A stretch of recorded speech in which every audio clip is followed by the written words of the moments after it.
اور اس کے معاف کر دینے کے اوپر بھی یقین رکھتا ہے۔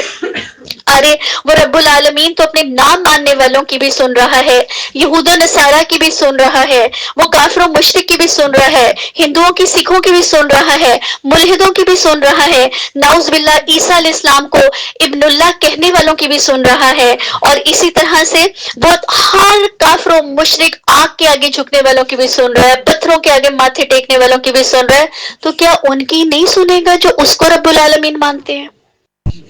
جو فقط اس کو الہ مانتے ہیں ان کی نہیں سنے گا، سب کی سن رہا ہے، سب کو دے رہا ہے۔ جن کا ماننا یہ ہے کہ بت ان کو دیتا ہے وہ تو ان کی بھی سن رہا ہے، کیا ان کو اولادیں نہیں دیتا، کیا ان کو کاروبار نہیں دیتا؟ جو عیسیٰ کو ابن اللہ کہتے ہیں وہ کیا ان کی نہیں سن رہا؟ ان کی زندگی کے معاملات نہیں چل رہے؟ کیا جو ہوائیں چلتی ہیں ان سے وہ لوگ مستفید نہیں ہوتے؟ جو اللہ کی بارش ہوتی ہے اس سے وہ لوگ مستفید نہیں ہوتے؟ جو اللہ کا سورج نکلتا ہے جس سے حرارت ملتی ہے کیا وہ اس سے مستفید نہیں ہوتے؟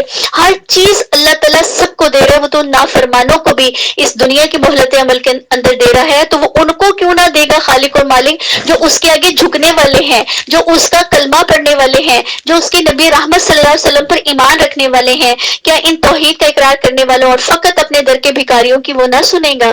اور یقیناً سنے گا بھی اور بہت کچھ عطا بھی کرے گا، لیکن یقین کریں ہمارے مانگنے میں کمی ہو سکتی ہے، اس کے عطا کرنے میں کوئی کمی نہیں۔ آئیے دعا کے بارے میں جانیے اور دعا کے ذریعے اپنے رب العالمین سے تعلقات کو بحال کیجیے۔ آپ صلی اللہ علیہ وآلہ وسلم نے فرمایا لیسا شیء اکرم علی اللہ من الدعاء، اللہ کے نزدیک دعا سے زیادہ معزز اور مکرم کوئی چیز نہیں، اللہ کے نبی نے فرمایا۔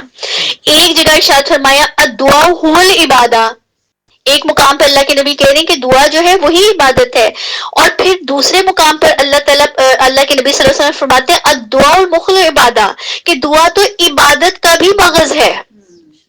جو عبادت بھی ہم کرتے ہیں وہ ایمپٹی رہ جائے گی اگر ہم نے عبادت کے بعد اللہ کو نہ پکارا، اللہ سے اپنی مزدوری طلب نہ کی کہ اللہ تعالیٰ یہ جو کچھ کیا تیرے لیے کیا۔ آپ سے فرمایا نا کہ ہر نیک عمل کے بعد دعا قبول ہوتی ہے، تو پکارو، جو بھی نیک عمل کیا، قرآن پڑھا ہے نا تم نے، نیک عمل کیا، اللہ کو بہت پسند ہے، اس کے بعد پکارو اپنے رب کو، جو چاہیے اسے تقاضا کرو، لیکن صدقے دل سے مانگو اس سے، اور اس یقین کے ساتھ مانگو دے گا اور وہی دے گا، کیونکہ وہ دینے پر قادر ہے، تو اللہ تعالیٰ عطا فرمائے گا۔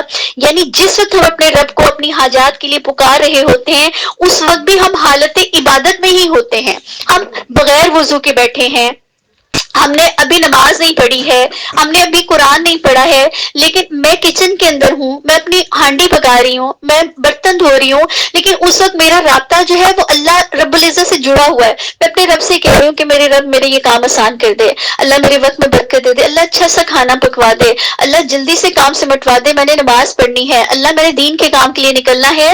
تو ہمیں کیا لگ رہا ہے کہ عبادت اس کے بعد کریں گے؟ ہم نہیں، ہم اس کنڈیشن کے اندر عبادت کے اندر ہی ہیں، ہم عبادت ہی کر رہے ہیں، جو ہم نے اللہ سے مانگا نا، پکارا، وہ عبادت کی کنڈیشن ہے۔ پھر اللہ رب العزت قرآن پاک میں فرماتے ہیں ادعونی استجب لکم، مجھے پکارو، اللہ اعلان کر رہے ہیں قرآن پاک کے اندر کہ مجھے پکارو، میں تمہاری دعا کو قبول کروں گا۔ اور پھر فرمایا ان الذین یستکبرون عن عبادتی سیدخلون جہنم داخرین، کہ بے شک جو لوگ میری عبادت سے تکبر کرتے ہیں، یعنی پہلے کہا کہ مجھے پکارو، اور یہاں کہا کہ بے شک جو لوگ میری عبادت سے تکبر کرتے ہیں، یعنی مجھے پکارتے نہیں ہیں، تو اللہ نے کہا کہ ان قریب وہ ذلیل ہو کر جہنم میں داخل کیے جائیں گے۔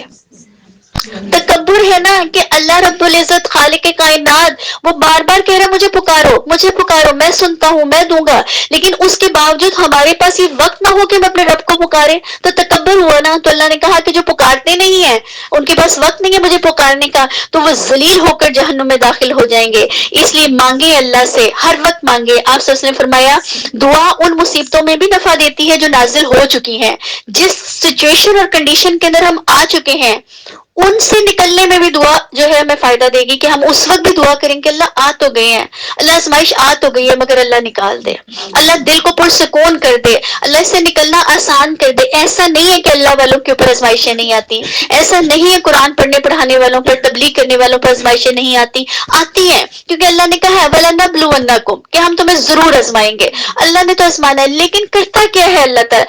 اللہ ولی الذین آمنوا، اللہ ایمان والوں کا دوست ہے۔ اللہ کیا کرتا ہے اپنے دوستوں کے لیے ان مصیبتوں سے نکلنا آسان کر دیتا ہے. جن مصیبتوں کے اندر عام لوگ جو ہیں وہ پریشان ہو رہے ہوتے ہیں, ہائپر ہو رہے ہوتے ہیں, پینک ہو رہے ہوتے ہیں, ان سچویشنز کے اندر اللہ والے جو ہے مطمئن اور ریلیکس ہوتے ہیں.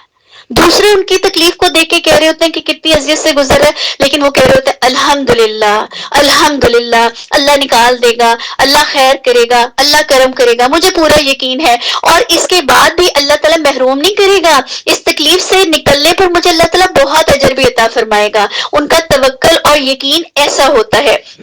اور جو مصیبتیں ابھی نہیں بھی آئی نا, ان کے نازل ہونے سے پہلے جو ہم دعائیں کر رہے ہوتے ہیں, اللہ ہر کہانی ناگہانی آفت سے بچا کے رکھنا, اللہ ہر حادثے سے بچا کے رکھنا, ان میں بھی یہ دعائیں جو ہے وہ کفایت کرتی ہیں, ہمیں ان حادثات سے بھی بچاتی ہیں.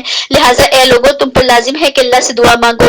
دنیا میں لوگ پریشان اور ناراض ہوتے ہیں ان لوگوں سے جو ان کے آگے دستے سوال دراز کرتے ہیں, مگر آپ سے فرمایا اللہ رب العزت ناراض ہوتا ہے ان سے جو اس کے سامنے ہاتھ نہیں پھیلاتا.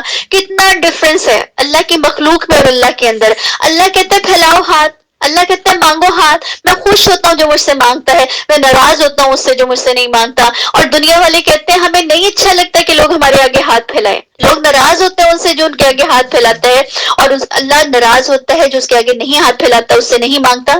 تو کیا کرنا ہے؟ مانگنا ہے, اس سے مانگیے. اللہ کے نزدیک آپ سے فرمایا کہ دعا سے بزرگ و برتر کوئی چیز نہیں ہے, یعنی کہ اللہ بہت پسند کرتے ہیں دعا کو. دعا مصیبت و بلا کو اترنے ہی نہیں دیتی.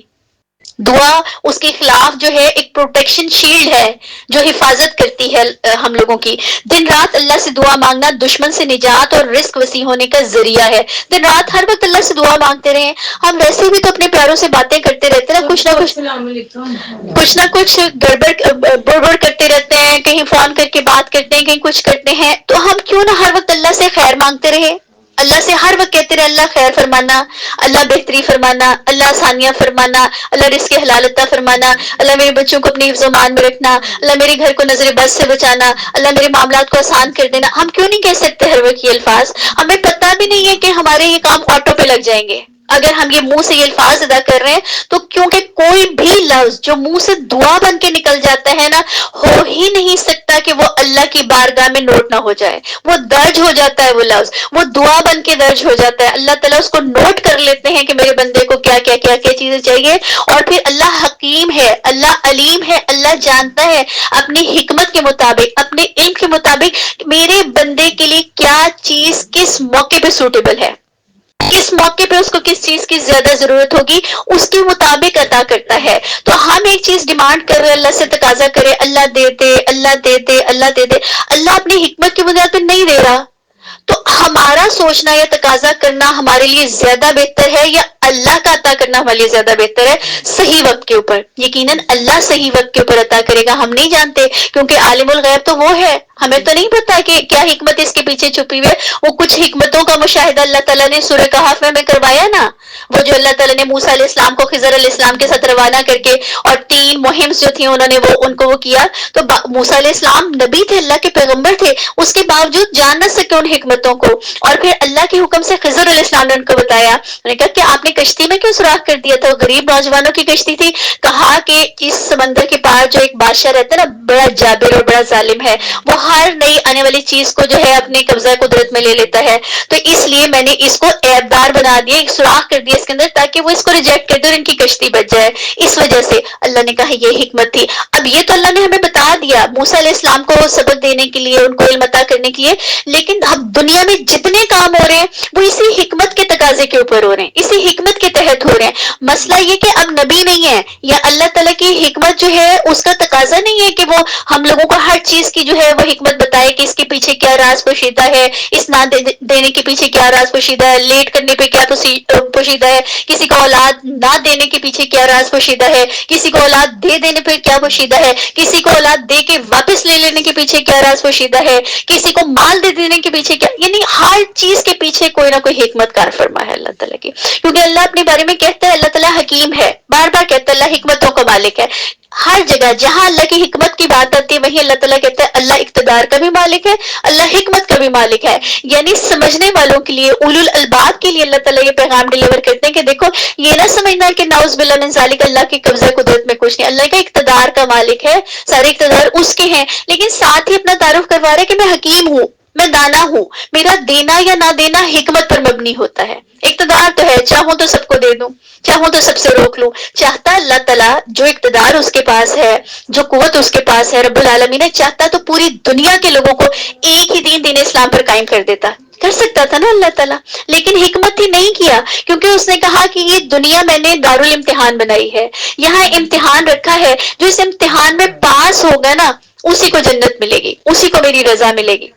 پھر فرمایا آپ سے اللہ اپنے علم و قدرت سے دعا کرنے والوں کے ساتھ ہوتا ہے. جو اللہ سے دعا کر رہے ہوتے ہیں نا، تو اللہ ہے تو عرش پر مستوی. یہ جو لوگ کہتے ہیں نا کہ اللہ ہر جگہ موجود ہے، اللہ یہاں بھی اللہ ہے، ہمارے گھر میں بھی اللہ ہے، ہمارے دل میں بھی اللہ ہے، اللہ اپنے عرش پر مستوی ہے. اللہ نے قرآن میں فرمایا کہ اس نے 7 آسمان 7 زمینیں بنائی اور پھر وہ عرش پر مستوی ہو گیا اپنی شان کے لائق. جیسے اس کی شان کو زیبا تھا وہ ویسے عرش پر مستوی ہو گیا. لیکن وہ رب العالمین عرش پر بیٹھے ہوئے ہی زمین کے تمام معاملات کو کنٹرول کر رہا ہے. وہ اتنی بڑی ہستی ہے کہ اس کے علم نے احاطہ کیا ہوا ہے پوری کائنات کا، پوری دنیا کا، زیر زمین کا، سمندر کی گہرائیوں کا، ہر جگہ. آج اگر امریکہ وہاں بیٹھ کر یہاں ہمارے معاملات کو کنٹرول کر سکتا ہے تو اللہ وہاں بیٹھ کر دنیا والوں کے معاملات نہیں کنٹرول کر سکتا. امریکہ کی ٹیکنالوجی بھی تو ہمیں یقین ہے، لیکن ان ٹیکنالوجیز کا جو مالک ہے اس پہ کیسے یقین نہیں ہے؟ ہمیں یہ تو پتہ ہے امریکہ ہمیں دیکھ رہا ہے، ہمارے موبائلز کے ذریعے جو ہے ہماری نگرانی کر رہا ہے، ہماری چیزیں نوٹ کر رہا ہے، ہمیں ہر وقت ریکارڈ کر رہا ہے. تو ہمیں اللہ کی ذات کا یہ ادراک نہیں ہے کہ اللہ نوٹ کر رہا ہے. ہمیں دنیا کے کیمرے کی آنکھوں سے ڈر لگتا ہے، ہمیں اللہ کے کیمرے سے ڈر نہیں لگتا جو کہتا ہے ان اللہ کان علیکم رقیبا، کہ وہ تم پر نگران ہے. اور پھر وہ کہتے ہیں لا تاخذہ سنۃ ولا نوم، وہ کہتے ہیں اس کو تو نیند تو دور کی بات ہے، اس کو تو اونگ کا جھونکا بھی نہیں آتا. وہ تو ہر وقت دیکھ رہا ہے، ہر بندہ اس کے انڈر آبزرویشن ہے، ہر وقت وہ ہر ایک کے اوپر جو ہے وہ قادر ہے، قائم ہے. پھر اسی طرح سے تھوڑا دعا رحمت کی چابی ہے اور قضا کو ٹال دیتی ہے. آپ سے فرمایا جسے دعا کی توفیق دے دی گئی اس کے لیے رحمت کے دروازے کھول دیے گئے. یعنی کہ توفیق دعا مل جانا بھی. حضرت عمر رضی اللہ تعالیٰ عنہ فرماتے تھے کہ مجھے یہ ٹینشن نہیں ہے میری دعا قبول ہوگی کہ نہیں، مجھے تو یہ فکر ہے کہ اللہ تعالیٰ مجھے توفیق دعا عطا کرتا رہے، مجھے توفیق دعا ہوتی رہے. اور جس کو توفیق دعا ملتی ہے نا، وہ یقین جان لے کہ اس کو ملی ہی توفیق اس لیے کہ اس کو قبول کر لیا جائے. جن کو توفیق دعا نہیں ملتی، دعا کر ہی نہیں رہے اپنے رب العالمین سے، تو وہ پھر قبولیت سے بھی محروم رہتے ہیں. پھر اسی لیے جو دوسروں کے لیے خیر و بھلائی کی دعائیں کرتا ہے، کتنا خوبصورت اللہ تعالیٰ نے فارمولا رکھا، ملٹیپلیکیشن کا اللہ تعالیٰ نے یہاں پہ فارمولا اپنایا. اللہ نے کہا کہ ہم جیسے اپنی دعاؤں کے اندر دعا کرتے ہیں، ہم کہتے ہیں اللہ تعالیٰ ہمیں یہ عطا کر دے، اللہ اس کے بچوں کو بھی خیر عطا کر دے، اللہ ہمارے بچوں کے اس کے بچوں کے بھی رشتے عطا کر دے، اللہ اس کو بھی بیماری سے نکال دے. اللہ رب العزت نے فرمایا، نبی کریم صلی اللہ علیہ وسلم نے پیغام ہم تک پہنچایا، کہا کہ جو شخص اپنے کسی مسلمان بہن بھائی کی غیر موجودگی میں اس کے لیے دعائیں کرتا ہے نا، اللہ ایک فرشتہ مقرر کرتا ہے اس کے سرحانے، جو فرشتہ اس کی ہر دعا پر آمین کہتا ہے. اور جب وہ دعا کو کمپلیٹ کرتا ہے تو آخر میں وہ دعا کرتا ہے کہ یا رب العالمین اس کو بخش دے، اور اس نے جتنی دعائیں اپنے بہن بھائیوں کے حق میں کی اللہ وہ سب سے پہلے ان کے حق میں قبول کر لے. ہم انسانوں کے لیے دعا کر رہے ہیں، ہم جیسے خطا کار لوگ، گناہ گار، کتنے ہم گناہ گار ہیں، ہم دعا کر رہے ہیں، ہماری دعا کا تو پتہ نہیں کہ قبول ہو کے ہمارے گناہوں کی وجہ سے. لیکن وہ جو نوری مخلوق ہے، جو اللہ تعالیٰ کی بے گناہ مخلوق ہے، جو کرتی ہے صرف وہ جو ان کو رب کا حکم ہوتا ہے، اللہ نے وہ مقرر کر کے ہمیں یہ احساس دلا دیا کہ دیکھو تم کتنے مقرب ہو گئے کہ تمہارے لیے فرشتہ دعا کر رہا ہے. پھر اسی طرح سے نبی کریم صلی اللہ علیہ وسلم نے فرمایا کہ ہم دعا کرتے ہیں اللہم اغفر لی ولی والدی وللمؤمنین والمؤمنات والمسلمین والمسلمات، کہ اللہ تعالیٰ اللہم اغفر لی، سب سے پہلے آپ سے فرمایا کہ اپنی ذات کے لیے دعا کرو، اللہم اغفر لی کہ اللہ تعالیٰ مجھے بخش دے، ولی والدی میرے والدین کو بھی بخش دے، وللمؤمنین اور تمام مومن مردوں کو، تمام مومن عورتوں کو، تمام مسلمان مردوں عورتوں کو بخش دے. ہم یہ دعا کرتے ہیں نا، لیکن اللہ کے نبی صلی اللہ علیہ وسلم نے فرمایا کہ اگر کوئی شخص منہ سے یہ صرف 3 جملے نکالے، اللہم اغفر لی اللہ مجھے بخش دے، وللمؤمنین تمام مومنوں کو، والمؤمنات تمام مومنات کو، یہ 3 جملے اگر کوئی شخص بولتا ہے تو اللہ کے نبی صلی اللہ علیہ وسلم نے فرمایا کہ حضرت آدم علیہ السلام سے لے کر قیامت تک جتنے بھی مسلمان آنے والے ہیں اور آ کر دنیا سے جانے والے ہیں، ان سب کی تعداد کے برابر اللہ تعالیٰ اس کے نام اعمال میں اجر لکھوا دیتا ہے. کون کاؤنٹ کر سکتا ہے اس تعداد کو؟ حضرت آدم علیہ السلام سے لے کر قیامت تک آنے والے انسانوں کی تعداد کو کوئی کاؤنٹ نہیں کر سکتا. لیکن کیسا خوبصورت پیغام دیا کہ اس سے اللہ تعالیٰ کیا کرے گا کہ اس وقت کے انسان سے لے کے آدم علیہ السلام سے قیامت تک کے انسانوں کی تعداد کے برابر اس کے نامہ اعمال کے اندر جو ہے وہ اللہ تعالیٰ ثواب لکھوا دے گا، اجر لکھوا دے گا. ایسی ہے یہ دعا، جو اپنے لیے کرو تب بھی فائدہ، جو کسی اور کے لیے کرو تب بھی فائدہ، اور اس کو ضرب دے دے کر اللہ تعالیٰ اس کے اجر کو آسمانوں تک پہنچا دیتا ہے. کتنا خوبصورت. اور اس سے ایک اور بات ثابت ہوتی ہے کہ جو لوگ غصے میں یا کسی بھی بسک میں منہ سے کوئی غلط بات کسی کے لیے نکالتے ہیں تو وہ یاد رکھے سب سے پہلے فرشتہ کہتا ہے آمین اور اللہ پہلے اس کے حق میں قبول ہو. آپ کسی کے لیے کوئی اس کی خرابی کے لیے، اس کی بربادی کے لیے دعا کریں تو یہ ذہن میں رکھیں مائنڈیڈ کہ فرشتہ کہے گا کہ اللہ تعالیٰ قبول ہو اور سب سے پہلے اس کے اپنے حق میں قبول ہو یہ دعا جو یہ کسی کے لیے کر رہا ہے. تو اس لیے ہمیشہ اسی لیے کہا گیا، ہمیں ہمیشہ کے لیے یہی نصیحت کی گئی کہ منہ سے جب نکالو اچھی بات نکالو، جب نکالو خیر کی بات نکالو. اور سب سے خوبصورت بات جب بندہ اپنے رب کو پکارتا ہے، دیکھیے حدیث قدسی، ادھر ہو جائیں سر آگے جائیں. حدیث قدسی ہے، نبی کریم صلی اللہ علیہ وسلم بتاتے ہیں، نبی کریم صلی اللہ علیہ وسلم فرماتے ہیں کہ جب بندہ اپنے رب کو پکارتا ہے تو اللہ تعالیٰ بتا کیا فرماتے ہیں؟ لبیک یا عبدی.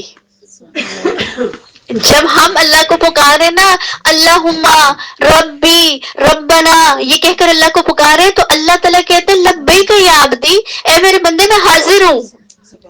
وہ پکار، وہ آواز ہمیں سنائی نہیں دیتی ہے لیکن اللہ تعالیٰ جواب دے رہا. اللہ کہہ رہا میں حاضر ہوں میرے بندے، پکار تجھے کیا چاہیے اور میں حاضر تیری داد رسی کے لیے. آپ سے فرمایا منہ سے نکلنے والی کوئی بھی دعا رد نہیں ہوتی مگر اللہ کے علم و حکمت کی بنیاد پر اس کی قبولیت انداز اور مقامات مختلف ہو سکتے ہیں. دعا کی قبولیت میں تاخیر بھی حکمت پر مبنی ہوتی ہے. بعض مرتبہ اللہ منہ سے نکلی ہوئی بات کو فوراً پورا فرما دیتے ہیں، بعض مرتبہ ہم جو مانگتے ہیں اس کا متبادل عطا کر دیتے ہیں، اور بعض مرتبہ نہ منہ سے نکلنے والا دیتے ہیں نہ متبادل دیتے